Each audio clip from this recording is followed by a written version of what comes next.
I stood in front of the full-length mirror, smoothing down my dress for the 100th time. The reflection staring back at me was a far cry from the scared, broken woman I'd been just a few years ago. Max's voice drifted up from downstairs, reminding me we'd be late if I didn't hurry. "Coming, honey," I called back, taking a deep breath. Tonight was important, our first dinner with his mother since we'd gotten married. I'd only met Marianne once before, at the wedding, and her piercing gaze had left me feeling like I'd been dissected. As I descended the stairs, Max's face lit up. "You look beautiful, Leah," he said, pulling me in for a kiss. I relaxed into his embrace, savoring the feeling of safety and love, something I'd never truly known before him. "Thanks," I murmured. "I just hope your mother approves." Max chuckled. "Don't worry about her. She'll love you once she gets to know you." If only I'd known then how wrong he was. The drive to Marianne's sprawling Victorian home was quiet, my stomach churning with nerves. As we pulled up, I noticed the meticulously manicured lawn and the gleaming Mercedes in the driveway. "Ready?" Max asked, squeezing my hand. I nodded, plastering on a smile, as I'll ever be. Marianne answered the door herself, perfectly coiffed and wearing a string of pearls that probably cost more than our car. "Maxwell, darling," she cooed, air-kissing his cheeks. Her gaze slid to me, and I swore the temperature dropped 10 degrees. "Leah, how? Nice to see you again." "Thank you for having us, Marianne," I said, willing my voice not to shake. She ushered us inside, and I marveled at the opulent decor. Family portraits lined the walls, generations of stern-faced men and women staring down at us. "Dinner's nearly ready," Marianne announced. "Maxwell, why don't you pour us some wine?" As Max headed to the bar cart, Marianne turned to me. "So, Leah," she said, her voice dripping with false sweetness, "tell me about your family. What does your father do?" I swallowed hard. He works in construction. My mom's a teacher." Marianne's lips thinned. "How quaint. And you? What is it you do again?" "I'm a social worker," I replied, lifting my chin. "I help families in crisis." She laughed, a brittle sound. "Well, I suppose someone has to do it." Max returned with our drinks, oblivious to the tension. "What are we talking about?" "Oh, just getting to know your lovely wife better," Marianne said, her smile not reaching her eyes. "Did you know her father's in construction, dear? Isn't that fascinating?" I saw a flicker of discomfort cross Max's face, but he quickly covered it. "Leah's family is wonderful, Mother. You'd like them if you met them," Marianne hummed noncommittally. "Well, shall we eat?" Throughout dinner, Marianne peppered me with questions about my background, each one feeling like a subtle jab. I answered as politely as I could, but my patience was wearing thin. "So when can we expect some grandchildren?" Marianne asked suddenly, setting down her fork. I choked on my wine. "I'm sorry?" "Children, dear. Surely you two are planning on starting a family soon? Maxwell isn't getting any younger, you know." Max cleared his throat. "Mother, we've only been married a few months. There's plenty of time for that." Marianne's eyes narrowed. "Nonsense. The Caldwell name needs to be carried on. You do want children, don't you, Leah?" I felt trapped, all eyes on me. "We haven't really discussed it yet," I managed. "Well, you'd better get to it," Marianne said sharply. "A woman your age, fertility doesn't last forever." "Mother," Max warned, but the damage was done.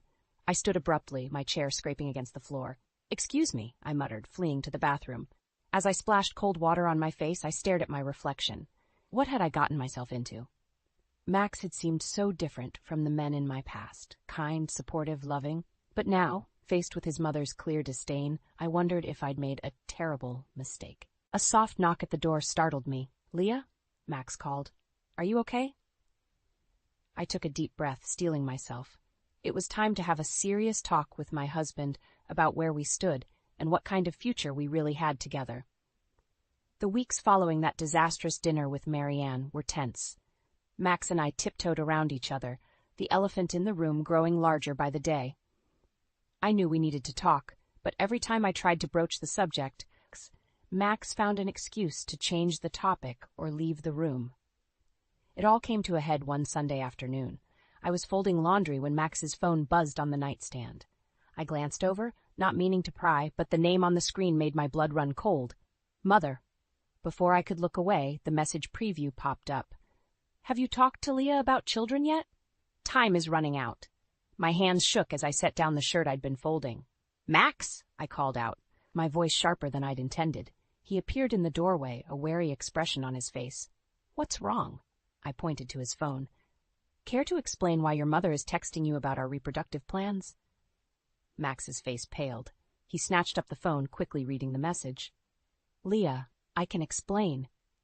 "Please do," I said, crossing my arms. "Because from where I'm standing, it looks like you and your mother have been discussing our private life behind my back." He ran a hand through his hair, a nervous habit I'd come to recognize. "It's not like that. She's just concerned." "Concerned?" I echoed incredulously. "Max, she's obsessed. And you're enabling her." "She means well," he protested weakly. "She just wants us to be happy." I laughed. A bitter sound.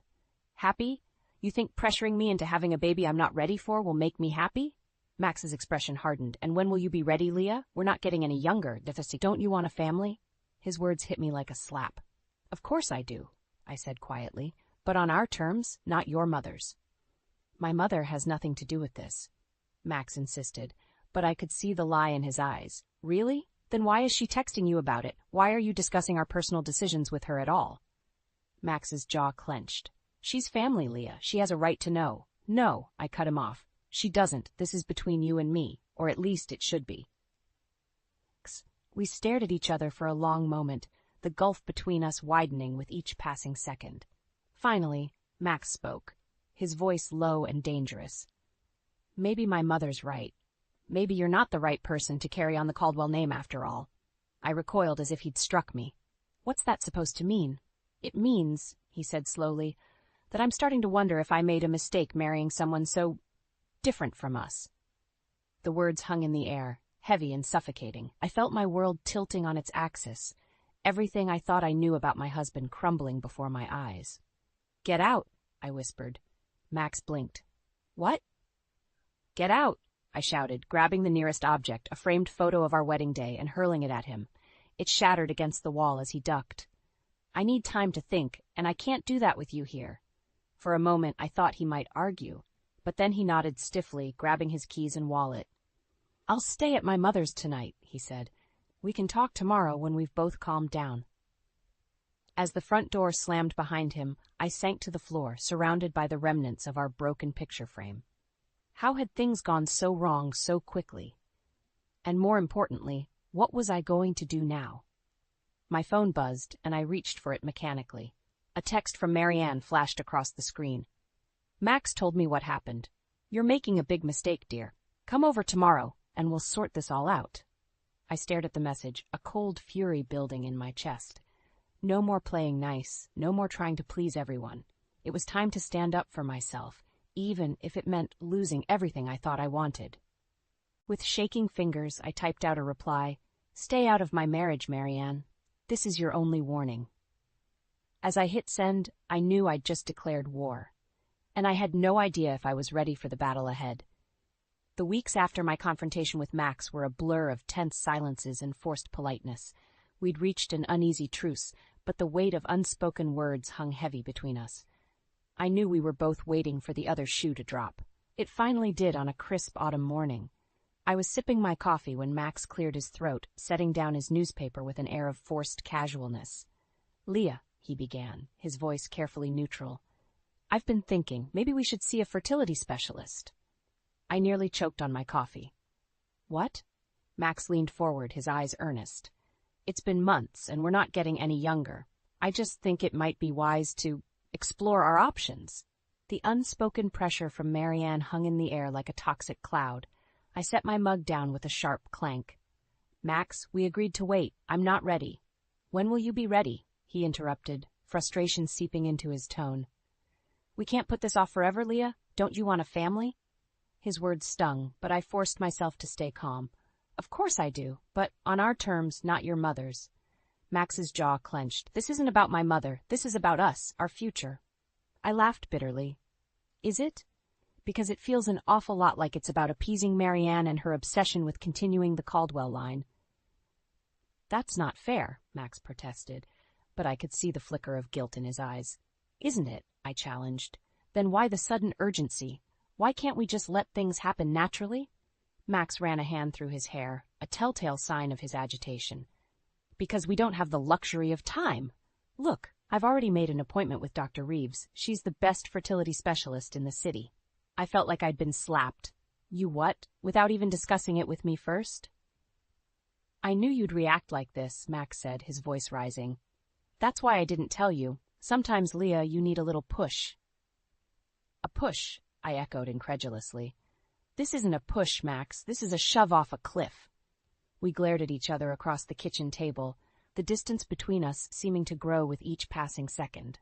Finally, I took a deep breath, forcing my voice to remain steady. Fine, I said. I'll go to the appointment. Max's face lit up. Really? Leah, that's wonderful. I held up a hand, silencing him. I'm not finished. I'll go, but on one condition. Your mother stays out of this. Completely. No more discussions about our private life. No more helpful suggestions. This is between you and me. Agreed? Max hesitated, and I saw the struggle play out across his face. Finally, he nodded. Agreed. The appointment was set for the following week.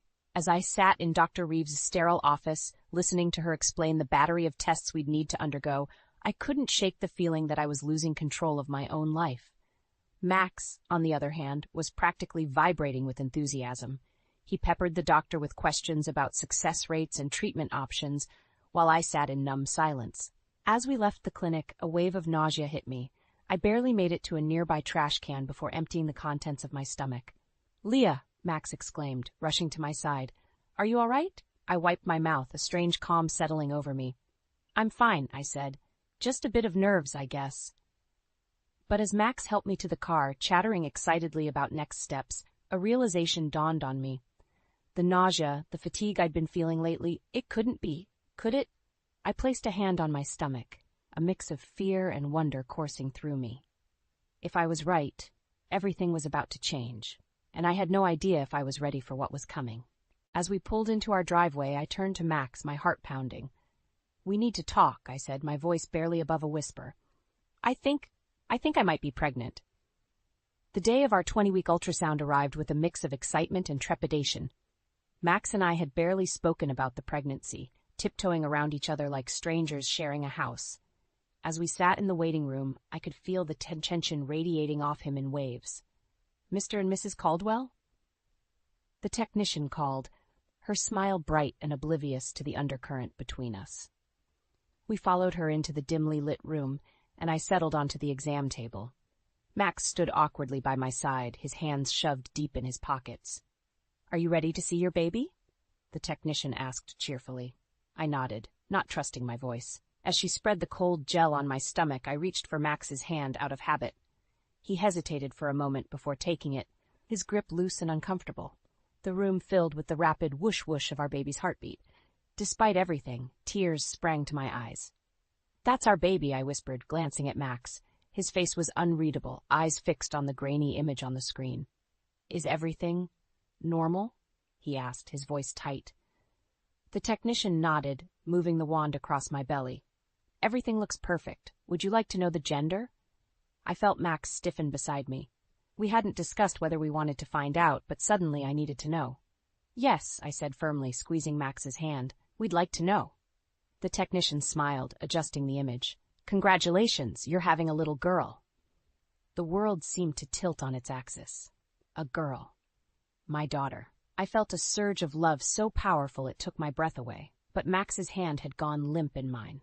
I turned to look at him, and the expression on his face made my blood run cold. Disappointment, anger, maybe even disgust? A girl? He repeated, his voice flat. The technician, sensing the shift in mood, quickly wrapped up the appointment. As we left the clinic, the silence between us was deafening. In the car, I couldn't hold back anymore. Max, talk to me. What's going on? He gripped the steering wheel so tightly his knuckles turned white. It's nothing. I guess I was hoping for a boy. Hoping? Max, this is our child, our daughter. How can you be disappointed? He sighed heavily. You don't understand, Leah. In my family, the firstborn has always been a son. It's tradition. It's expected. I felt like I'd been slapped. Expected? By who? Your mother? Max's jaw clenched. This isn't about my mother. It's about carrying on the Caldwell name, the legacy. Stop the car, I said quietly. What? I said, stop the car! I shouted. Max pulled over and I fumbled with my seatbelt, desperate for air. As I stumbled out onto the sidewalk, Max called after me, "Leah, where are you going?" I whirled to face him, fury and heartbreak warring inside me. "How dare you," I hissed. "How dare you taint this moment, this miracle, with your outdated sexist expectations?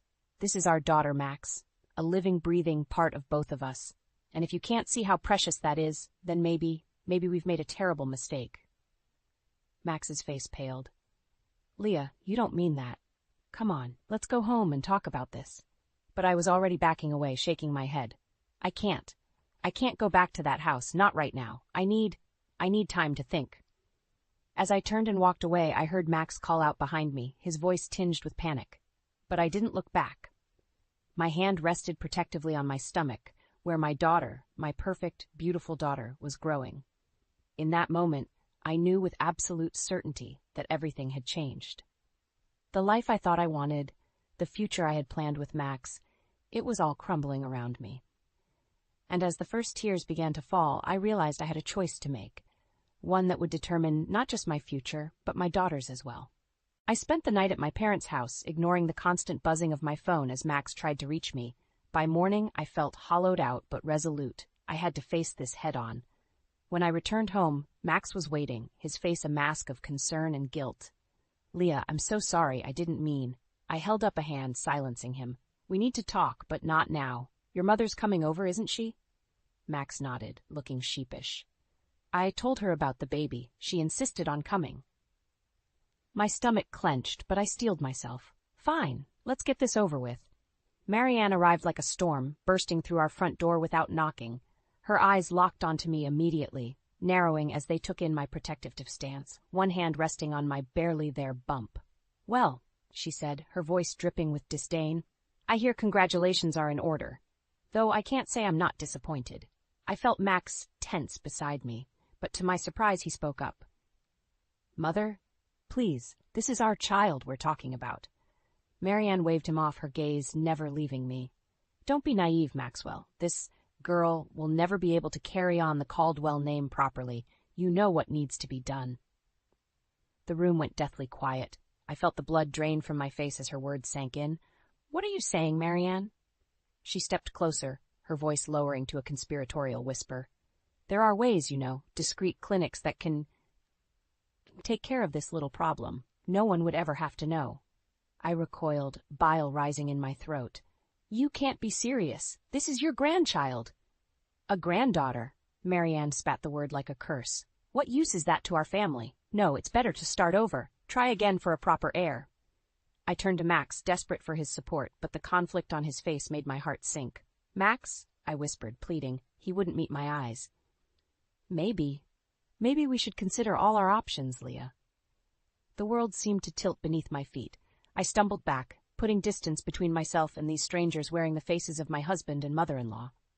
"Get out," I said, my voice barely above a whisper. Marianne smirked, triumphant. "Now, dear, let's not be hasty." "I said get out," I screamed, my composure shattering. "Both of you. How dare you come into my home and suggest I murder my child, my daughter?" Max reached for me, his face pale. "Leah, please, we're just talking." I jerked away from his touch. "No, Max, we're done talking. I want you both out of this house right now." Marianne drew herself up, indignant. "You can't speak to us this way. Maxwell, control your wife!" But Max seemed frozen, torn between his mother and me. In that moment, seeing his indecision, something inside me broke. "If you won't leave, I will," I said, my voice eerily calm. I grabbed my purse and keys, moving towards the door. "Where are you going?" Max called after me, panic edging into his voice. I paused at the threshold, one hand on my stomach, the other on the doorknob. Somewhere safe. Somewhere my daughter will be loved and valued no matter what. As I walked out, leaving them stunned in my wake, I felt a strange sense of peace settle over me. The decision I'd been struggling with had suddenly become crystal clear. I got into my car, my hands shaking as I started the engine. As I pulled away from the curb, I caught a glimpse of Max in the rearview mirror, standing in the doorway looking lost. But I didn't look back. I couldn't. My focus was on the road ahead, on the future I needed to secure for myself and my daughter. Whatever it took, I would protect her, even if it meant walking away from everything I thought I wanted. With tears streaming down my face, I drove towards an uncertain future. But one thing was certain. Nothing would ever be the same again. I spent the next week at my parents' house, ignoring Max's constant calls and messages. My mom hovered anxiously, while my dad muttered about teaching that boy a lesson. But I needed time to think, to plan my next move. On the 8th day, a text from Max finally broke through my defenses. "Please, Leah, we need to talk. I'll meet you anywhere." Against my better judgment, I agreed to meet him at a neutral location, the park where we had our first date. As I approached our old favorite bench, I saw Max pacing, looking haggard and sleep-deprived. "Leah," he breathed, relief washing over his face. "I've been so worried." I sat down, keeping my distance. "Say what you need to say, Max." He ran a hand through his disheveled hair. "I'm sorry. I'm so sorry for everything. I've been a coward, letting my mother dictate our lives. But I've had time to think, and I know what's important now. You and our daughter. That's all that matters." I wanted to believe him. God, how I wanted to. But the memory of his silence in the face of Marianne's cruelty still stung. "Words are easy, Max. But when it mattered most, you didn't stand up for us." "I know," he said, his voice breaking, "and I'll regret that for the rest of my life. But please give me a chance to make it right. I've told my mother she's no longer welcome in our lives unless she can accept our family as it is." I felt a flicker of hope, quickly extinguished by suspicion. "And how did she take that?" Max's face darkened. "Not well. She threatened to cut me off, to write me out of the will. But I don't care about any of that. I only care about you and our baby." I stood up, needing to move to think. "I don't know if I can trust you, Max. How do I know this isn't just another attempt to placate me?" He reached for my hand, his eyes pleading. "Come home with me. Let me prove it to you. I've changed the locks, blocked my mother's number. Our house is ours again. No more interference, no more pressure." Against my better judgment, I let him lead me to his car. The drive home was tense, filled with unspoken words and lingering doubts. As we pulled into our driveway, I felt a sense of unease. Something was off. Max fumbled with his keys, muttering about the new locks, when suddenly the front door swung open. Marianne stood there, her face a mask of righteous fury. "So," she spat, "the prodigal daughter-in-law returns." I whirled on Max, betrayal burning in my chest. "You said—" "I didn't know," Max protested, genuine shock on his face. "Mother, how did you get in here?" Marianne waved a key, smirking. "I had a copy made, of course. Did you really think you could shut me out of my son's life so easily?" I backed away, my hand instinctively covering my stomach. "I'm leaving. This was a mistake." Max grabbed my arm, his grip tight. "Leah, wait. This isn't what I wanted. I swear." Marianne advanced, her voice dripping with false concern. "Now, dear, let's not be hasty. We're all family here. We only want what's best for you and the child." The way she said child sent chills down my spine. I jerked away from Max, my heart pounding. "Stay away from me. Both of you." As I turned to run, I saw something in Marianne's hand. A syringe? My blood ran cold as realization dawned. This wasn't just about control anymore. This was about eliminating the problem entirely. "Max!" I screamed, terror gripping me. "Do something." But Max stood frozen, torn between his mother and his wife, indecision paralyzing him once again. In that moment, I knew with sickening clarity that I was truly alone. No one was coming to save me. If I wanted to protect myself and my daughter, I would have to do it myself. With a surge of adrenaline, I shoved past Marianne and ran, my only thought to get as far away from this nightmare as possible. Behind me, I heard Max calling my name, but I didn't look back. This time I was done with second chances. It was time to save myself. I stumbled into my parents' house, gasping for air, my heart pounding. My mom rushed to me, her face etched with concern. "Leah, honey, what happened?"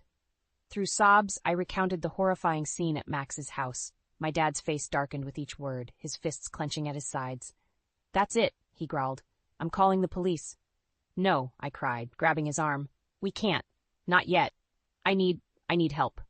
That's when my mom mentioned Paul. Remember Paul Hawkins? He's a lawyer now, specializing in family law. Maybe he could help. The name stirred something in my memory, a kind smile, a steadfast presence from my youth. I nodded, desperate for any lifeline. "Call him, please." Paul arrived within the hour, his familiar face now etched with lines of experience and concern.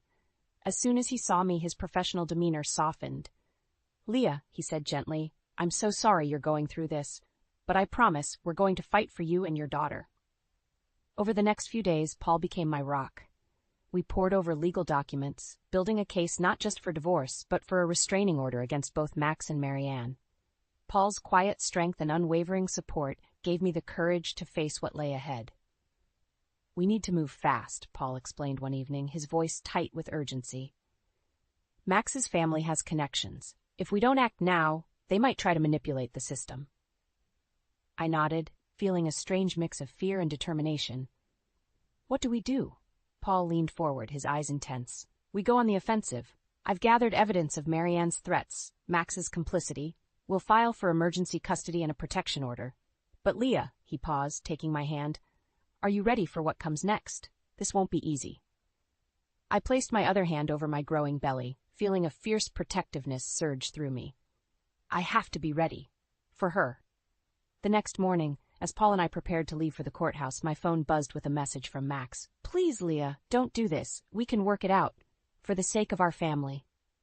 I showed Paul the message, my hands shaking. He frowned, reading it twice before looking up at me. This could be a trap, Leah. We need to be careful. But something in Max's words tugged at my heart. Despite everything, a small part of me still hoped for reconciliation, for the family I dreamed of. I need to see him, I said, my voice barely a whisper. One last time, to look him in the eye and know for sure. Paul's face tightened with concern. Leah, it's not safe. Let me handle this legally. No, I interrupted, a sudden clarity washing over me. I need to do this. For closure, for strength. I need to face him on my terms. After a long moment, Paul nodded reluctantly. All right, but I'm coming with you, and we do this my way. Controlled environment, witnesses present. As we drove to the agreed-upon meeting place, a busy cafe in the center of town, I felt a strange calm settle over me. This was it, the moment that would define my future, my daughter's future. We entered the cafe, and I saw Max immediately. He looked haggard, his eyes red-rimmed and desperate. As I approached, flanked by Paul and my pair, Max stood, reaching out to me. Leah, please. But before he could finish, the cafe door burst open. Marianne stormed in, her face contorted with rage. You ungrateful little tramp, she screeched, lunging towards me. In that moment, time seemed to slow. I saw Paul move to intercept her, saw my father step protectively in front of me. But it was Max's reaction that froze me in place. He stood there, paralyzed once again, torn between his mother and his wife. And in his indecision, I saw my future laid bare. As chaos erupted around us, I made my choice. No more wavering, no more second chances. It was time to fight for the life my daughter deserved, with or without Max by my side. The cafe erupted into chaos. Marianne's shriek cut through the air as she lunged at me, her eyes wild with rage. Paul moved swiftly, placing himself between us, while my father pulled me back protectively. That's enough, Paul's voice boomed, silencing the room. He turned to Max, who stood frozen, his face a mask of indecision. Control your mother, or I'll have her arrested for assault. Max finally snapped out of his stupor, grabbing Marianne's arm. Mother, stop this! You're making a scene. But Marianne was beyond reason. She wrenched free from Max's grip, her finger pointing accusingly at me. You'll regret this, Leah. I'll make sure you never see a penny of the Caldwell fortune. You and that abomination you're carrying. The room fell silent, all eyes on us. I felt a surge of strength course through me, fueled by anger and a fierce protectiveness for my unborn daughter. I stepped forward, my voice steady and clear. Listen carefully, Marianne, because I'm only going to say this once. I don't want your money. I don't want anything from you or your family. What I want is for you to stay away from me and my child. Forever. I turned to Max, my heart breaking even as I spoke the words I knew I had to say. And you, Max. I loved you. I thought we had a future together, but I see now that you'll never be strong enough to stand up to her, to stand up for us. Max's face crumpled. Leah, please. I can change. We can work this out. No, I interrupted, my resolve strengthening with each word. We can't. I won't raise my daughter in a home where she's seen as less than, where her worth is determined by her gender. She deserves better. I deserve better. Paul stepped forward, placing a comforting hand on my shoulder. Mr. Caldwell, Mrs. Caldwell, I have here a set of divorce papers and a restraining order. I strongly suggest you sign them now, or we'll be forced to take this matter to court. And I assure you, you don't want the details of your behavior made public." Marianne sputtered, her face red with fury. But Max, to my surprise, seemed to deflate. He looked at me, then at his mother, and for the first time I saw a flicker of understanding in his eyes. "Enough, Mother," he said quietly. "It's over." With shaking hands, Max took the papers from Paul and signed them. Marianne wailed in protest, but Max silenced her with a look. "We've lost, Mother. It's time to let go." As they left the cafe, Max paused at the door, looking back at me one last time. "I'm sorry, Leah. I hope you find happiness." And then they were gone. The tension in the room dissipated, leaving me feeling drained but strangely light. Paul turned to me, his eyes filled with concern and something else I couldn't quite name. "Are you okay?" I nodded, placing a hand on my belly. "We're okay, both of us." As we left the cafe, surrounded by the protective circle of Paul and my parents, I felt a sense of peace wash over me. The road ahead wouldn't be easy, but for the first time in months, I felt hope. Paul squeezed my hand gently. "You were incredible in there, Leah. Your daughter is lucky to have you as her mother." I smiled, feeling tears prick at my eyes. "Thank you, Paul, for everything. I don't know how I would have gotten through this without you." He looked at me intently, his voice soft but sure. "You're stronger than you know, Leah. You would have found a way, but I'm glad I could be here for you." As we walked into the sunlight, I felt a kick from my daughter, as if she was affirming my choices. I laughed, a sound of pure joy and relief. "What is it?" Paul asked, smiling at my sudden mirth. "Nothing," I said, grinning. "Just thinking about the future, our future." And as we drove away, leaving the cafe and all it represented behind, I felt a sense of excitement building. The path ahead was uncertain, but for the first time in a long time, I was looking forward to the journey. With my daughter by my side and friends like Paul to support me, I knew we could face anything. The battle was over and we had won. Now it was time to start living.